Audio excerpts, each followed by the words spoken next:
Il fut autrefois le chouchou des téléspectateurs de Gold Rush, un rookie qui transforma son allure de dur à cuire sans manche en record d'or extrait du sol. Puis, presque du jour au lendemain, Rick Ness disparut. Son visage changea, son équipe se dispersa et des murmures de drogue et de désespoir emplirent le silence. Aujourd'hui, il est de retour sur la terre du Yukon, pelle à la main. Mais la question demeure. S'agit-il du retour d'un survivant ou du dernier pari d'un homme toujours hanté par tout ce qu'il a perdu? Où en est Rick Ness aujourd'hui? Le 26 février 2025, les fans de Gold Rush ont enfin reçu la nouvelle qu'ils attendaient. Rick Ness est toujours dans la partie. Après des années marquées par la perte, la dépression et un exil volontaire loin du monde minier, il a réussi à se hisser de nouveau au cœur de la plus grande franchise de télé-réalité de Discovery Channel.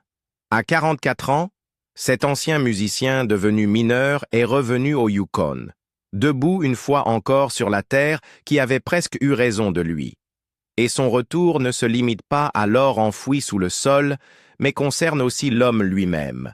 Les téléspectateurs ont rapidement remarqué qu'il n'avait plus le même visage que dans les premières saisons. Son nez en particulier semble modifié, déformé, plus fin, parfois gonflé. Ce changement a alimenté une vaste spéculation en ligne et dans les forums de fans.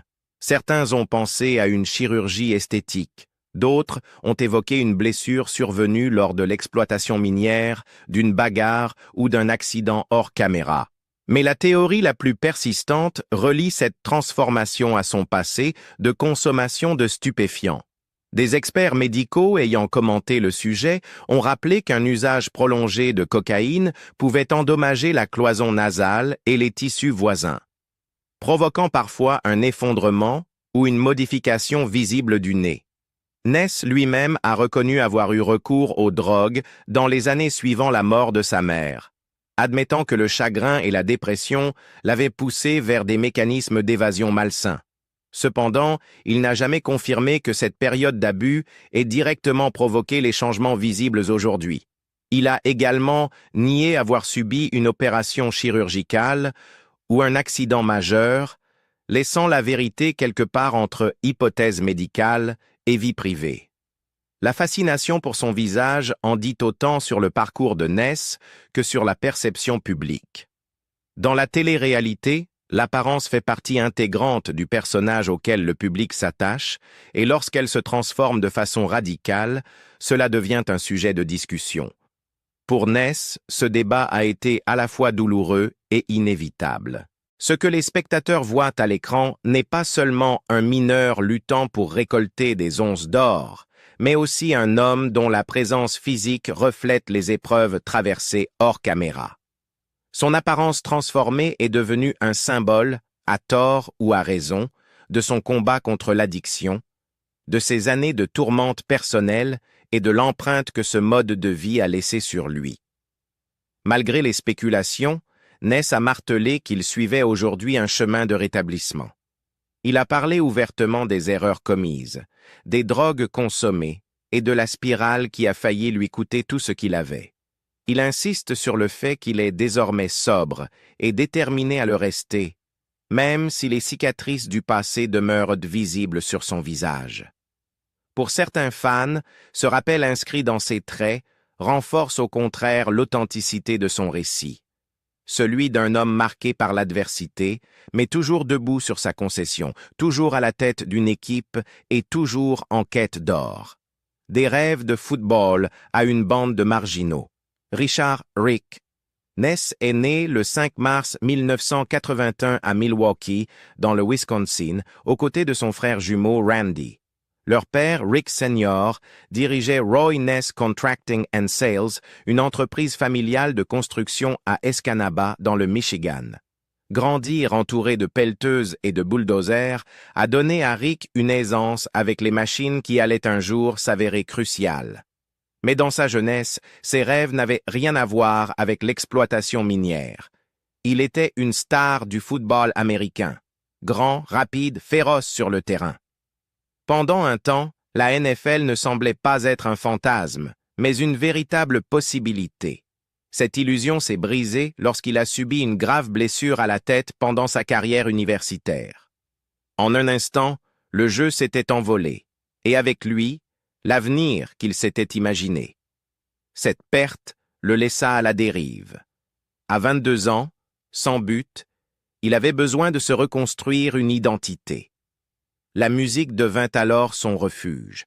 En 2003, Rick prit une contrebasse et rejoignit un groupe de marginaux de Milwaukee qui se faisait appeler The Point 357 String Band. Ils décrivaient leur style comme du streetgrass, une version brute, nerveuse et énergique du bluegrass, parfaitement en accord avec l'esprit agité de Rick. Avec des albums comme Ghost Town et Fire and Hail, le groupe se forgea un public culte et partit en tournée à travers le monde. Pendant un temps, Ness vécut son rêve rock'n'roll, sillonnant les États-Unis dans une vieille camionnette, jouant dans des clubs enfumés et des festivals déchaînés. Il n'était pas riche, mais il se sentait vivant, porté par le rugissement des foules. Ce chapitre dura près d'une décennie, jusqu'à la dissolution du groupe en 2011. Un concert, toutefois, allait changer sa vie à jamais. Lors de la foire d'État du sud-est de l'Alaska, en 2006, Rick fit la rencontre de Parker Schnabel, un adolescent déjà plongé jusqu'au cou dans l'or. Schnabel se souvint de lui et, des années plus tard, lui proposa un emploi. Les débuts dans Gold Rush. Lorsqu'en 2012, Rick Ness s'envola pour la première fois vers le Yukon afin de rejoindre l'équipe de Parker Schnabel, il n'apportait avec lui aucune expérience minière. Ce qu'il possédait, en revanche, c'était une familiarité avec les engins lourds grâce à l'entreprise de construction de son père, la discipline nécessaire pour travailler de longues heures dans des conditions extrêmes et surtout la volonté d'apprendre vite. Les camps miniers du Yukon sont des environnements impitoyables où l'inexpérience mène presque toujours à l'échec. Pourtant, Rick sut s'y faire une place. En quelques mois à peine, on lui confia la conduite de camions-bennes et d'excavatrices transportant d'énormes charges de gravier orifère à travers la boue, la pluie et les nuits glaciales. Dès la saison 3 de Gold Rush, les téléspectateurs commencèrent à le remarquer. Ses débardeurs sans manches, son humour franc et son énergie brute le démarquaient des autres. Il n'avait pas le style lisse des jeunes recrues, ni la prétention des vétérans. Il travaillait, tout simplement, et le public s'y attachait. Au fil des 6 années suivantes, il devint indispensable à Parker Schnabel jusqu'à occuper le poste rare de contremaître. Parker comptait sur lui pour superviser les opérations pendant qu'il se consacrait à la stratégie et aux finances. Rick était l'homme de terrain, celui qui s'assurait que les machines tournaient et que les équipes avançaient malgré des journées de 16 heures. Cependant, leur dynamique n'était pas sans tension. Parker, réputé pour sa précision et son besoin de contrôle, devait composer avec l'indépendance de Rick, parfois difficile à canaliser. Un moment resté célèbre survint lorsque Rick engagea des ouvriers supplémentaires sans l'aval de Parker, une décision qui coûta 50 000 $. Une telle erreur aurait pu lui coûter sa place. Mais Parker, conscient de son potentiel, lui suggéra plutôt d'envisager de voler de ses propres ailes. À la saison 9, Rick prit ce pari. Avec le soutien de son père et de quelques amis proches, il loua un terrain à Duncan Creek et lança sa propre exploitation.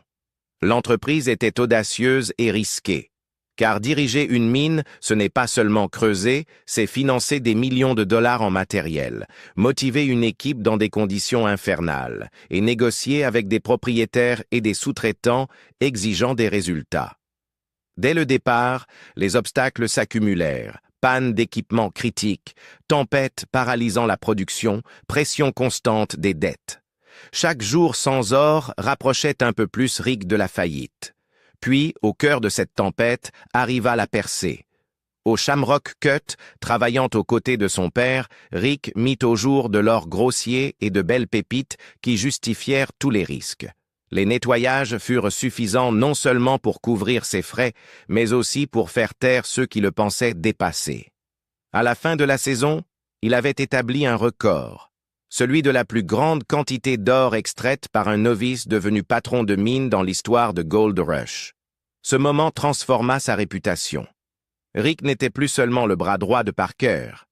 Il avait prouvé qu'il pouvait diriger et réussir seul. L'histoire résonna profondément chez les fans. Un ancien musicien tatoué, autrefois totalement étranger à l'univers minier, avait tout risqué et réussi à triompher. Mais l'exploitation aurifère n'accorde jamais de répit. Les machines s'usent, les terrains s'épuisent, et une seule mauvaise saison peut inverser la fortune. Pour Rick Ness, le triomphe du Shamrock Cut était bien réel, mais il marquait surtout le début d'un nouveau chapitre. Des attentes plus hautes, des risques plus grands, et des épreuves inédites pour sa résilience comme pour son leadership. La perte d'une mère, l'effondrement d'un fils. En mars 2018, la mère de Rick, Judy Marie Bedard, perdit sa bataille contre un cancer du cerveau à seulement 55 ans. Pour Rick, la perte fut un séisme. Judy avait toujours été bien plus qu'une simple mère, elle était sa confidente, son ancre stable à travers des années d'errance, du football à la musique, puis au monde minier. Elle fut aussi sa plus fervente supportrice, vantant sans cesse les succès de son fils dans Gold Rush et lui rappelant la force et la résilience qu'elle voyait en lui. L'impact fut immédiat et profond. Devant les caméras, Rick tenta de continuer à assumer son rôle de patron de mine et de chef d'équipe. Mais hors champ, il luttait en silence. Il avouera plus tard avoir sombré dans une profonde dépression qu'il ne comprenait pas et ne savait pas comment affronter. Le simple fait d'entrer dans la maison de sa mère était devenu insupportable. Les pièces semblaient hantées par son absence, saturées de souvenirs de conversations qu'il n'aurait plus jamais. Rick se tourna vers les narcotiques pour faire face, s'auto-médiquant afin d'émousser la douleur de la perte et la pression constante de son exploitation minière. Ce qui avait commencé comme une échappatoire devint rapidement une béquille. Les fans remarquèrent presque aussitôt ce changement. Sa carrure autrefois robuste paraissait amaigrie, son visage creusé, son nez transformé, alimentant d'innombrables spéculations en ligne.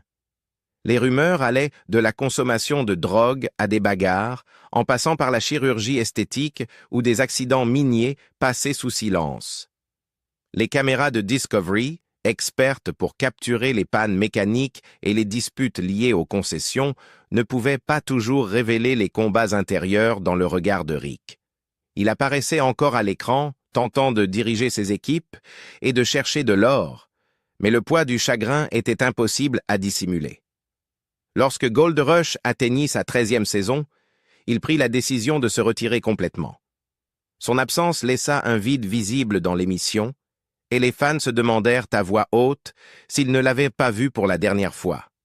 Pour beaucoup, il semblait que la mort de Judy avait emporté non seulement sa mère, mais avait aussi, en silence, mis fin à sa carrière. Au plus bas est la longue remontée. Rick évoque souvent la période qui suivit la mort de sa mère comme le point le plus bas de sa vie, un moment qu'il décrivit sans détour lors d'une interview en 2023, « Le poids du monde peut écraser n'importe qui ». Ce qui marqua les esprits fut son aveu qu'il n'avait même pas compris ce qu'était la dépression avant qu'elle ne le submerge. Il avait grandi avec la mentalité de toujours aller de l'avant, de résoudre les problèmes par la force et l'endurance, sans jamais demander d'aide.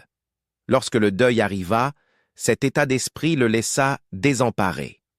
Au lieu de s'appuyer sur les autres, il se replia complètement sur lui-même, évitant ses amis et son équipe, et s'isolant de ceux qui auraient pu le soutenir. Pourtant, l'exploitation minière n'était pas quelque chose qu'il pouvait abandonner sans se perdre lui-même. Au fil des années, elle était devenue son identité, le seul terrain où sa ténacité et son obstination avaient du sens. Lentement, et souvent à contre-cœur, il commença à ramasser les morceaux. Son vieil ami Brian Z. Zaremba devint un véritable point d'ancrage, à la fois sur le plan personnel et professionnel. Ness le convainquit de rejoindre l'équipe, même si Z avait déjà une famille et une carrière bien à lui. Ensemble, ils réunirent ce qu'ils pouvaient en matière de matériel, souvent de seconde main ou rafistolé, et se préparèrent à un retour dans la saison 14 de Gold Rush. Ce retour fut tout sauf triomphal. Les coûts d'exploitation s'envolèrent à 750 000 $, bien au-delà de son capital disponible, et chaque panne ressemblait à un coup fatal. Sans les énormes réserves financières de Tony Beats ou l'envergure de Parker Schnabel, Ness dut se débrouiller avec moins de main-d'œuvre et du matériel vieillissant. Ce qui aurait dû être des semaines de production régulière se transforma en un cycle de retard, de bricolage et d'arrêts coûteux. Pourtant, il réussit à extraire suffisamment d'or pour garder les lumières allumées et payer son équipe. Les chiffres n'étaient pas spectaculaires, mais le simple fait d'avoir tenu bon avait valeur de victoire. Sa seule présence de nouveau au Yukon envoyait un message clair. Il n'avait pas dit son dernier mot. La saison 15 repoussa encore ses limites. Déterminé à regagner son statut, Rick paria gros sur le site de Vegas Valley, investissant près d'1 million de dollars et des semaines de travail exténuants. Mais le pari montra vite ses failles. Monster Red, son emblématique laverie, tomba en panne aux moments les plus critiques, forçant des arrêts. Le moral de l'équipe s'effondra et les tensions dégénérèrent en conflit ouvert entre Rick et son contremaître. L'opération semblait au bord de la rupture. Puis, au moment où la situation paraissait ne pas pouvoir empirer, Z revint renforcer l'équipe, mais apporta une nouvelle dévastatrice. Sa femme Chelsea avait été diagnostiquée avec 2 formes de cancer à seulement 33 ans. Ce contraste entre espoir et tragédie marqua toute la saison. Même lorsque Rick réussit à arracher près de 1000 onces d'or, valant plusieurs millions sur le marché, la menace des aléas extérieurs restait pesante. Il devait encore affronter des litiges avec les propriétaires de terrains et des retards dans l'obtention de permis d'eau essentiels, chacun de ces obstacles pouvant réduire à néant ses progrès. À mi-saison, les fans voyaient un mineur à la fois épuisé et inflexible, un homme portant des cicatrices aussi bien personnelles que financières.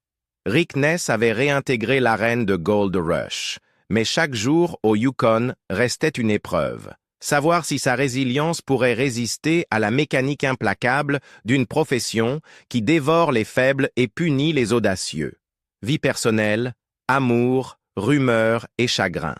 La vie personnelle de Rick a souvent reflété la volatilité de son parcours professionnel, marqué par des sommets de dévouement et des bas de scrutin public.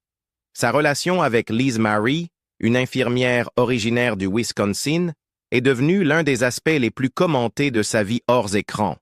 Leur lien a oscillé entre proximité et éloignement, souvent exposé aux yeux des fans à travers les réseaux sociaux. Par moments, Rick la décrivait comme sa future épouse, partageant des publications affectueuses qui laissaient entrevoir une stabilité et un engagement à long terme. Pourtant, quelques mois plus tard, ces mêmes posts disparaissaient, remplacés par le silence ou par des indices de tension, laissant les abonnés spéculer sur des ruptures et des réconciliations. Le couple s'est même fiancé à un moment donné, avant d'annuler peu après, un schéma qui illustrait à quel point sa vie privée restait instable. Leur romance tumultueuse est devenue une cible privilégiée pour les ragots en ligne, avec des rumeurs affirmant que Rick aurait entretenu des relations avec des membres de son équipe ou avec d'autres femmes liées à Gold Rush. Aucune de ces histoires n'a jamais été confirmée, mais leur propagation rapide montrait à quel point la vie personnelle de Rick était passée au microscope. La télé-réalité brouille souvent la frontière entre divertissement et réalité, et pour Rick, chaque photo, chaque absence, chaque légende énigmatique alimentait de nouvelles spéculations. Puis, en octobre 2024, Rick et Liz furent confrontés à une autre forme de chagrin. Non pas une rumeur, mais une perte irréfutable. Ils annoncèrent que Ruby, la chienne bien-aimée de Rick, s'était éteinte à l'âge de 19 ans. Pour la plupart des fans, Ruby n'était pas seulement un animal de compagnie, mais un symbole. Elle appartenait autrefois à la mère défunte de Rick, Judy, et après sa disparition en 2018, Ruby était devenue le dernier lien vivant avec elle.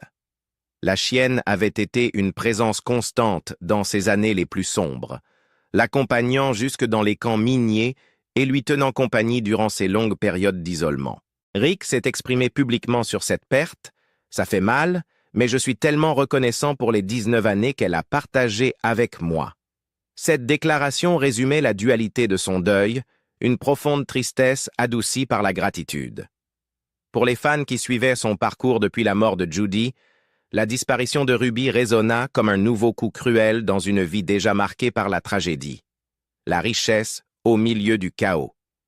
Malgré les chagrins et les revers, Rick Ness s'est construit une situation financière que beaucoup jugeraient enviable, même si dans son cas, elle a été durement acquise plutôt que réellement sécurisée. Sa fortune nette, estimée à environ 3 millions de dollars, est le fruit de deux sources de revenus aussi contrastées que précaires: les résultats imprévisibles de l'exploitation aurifère et les cachets plus réguliers liés à son rôle dans Gold Rush sur Discovery Channel. Selon les estimations, Ness gagnerait environ 25 000 $ par épisode, une somme qui s'accumule rapidement au fil d'une saison et qui lui offre un certain coussin face à l'incertitude des résultats miniers. Comparé aux géants de la série, Parker Schnabel avec environ 10 millions et Tony Beats avoisinant les 15 millions, Ness paraît modeste. Pourtant, la comparaison est trompeuse.